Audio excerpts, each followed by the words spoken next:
Now we move on to the pi sets.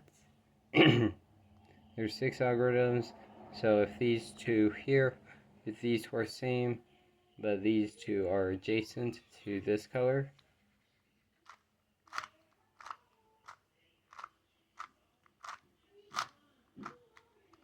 like that.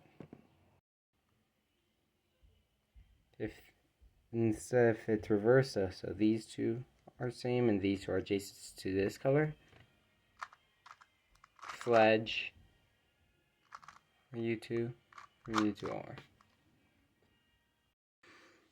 If there's bars going down and they're both diagonals, do a sledgehammer, R U R prime, R U prime R prime, U prime, R U prime R prime.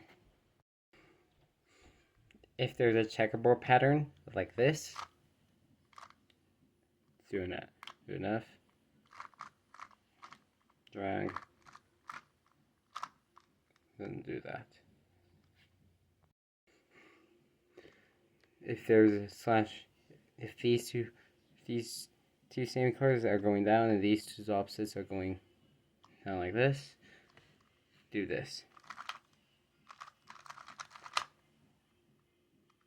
F prime. If they're going in opposite directions, hold it like this, do a head slammer, U2, U R prime, U, or U2 R prime.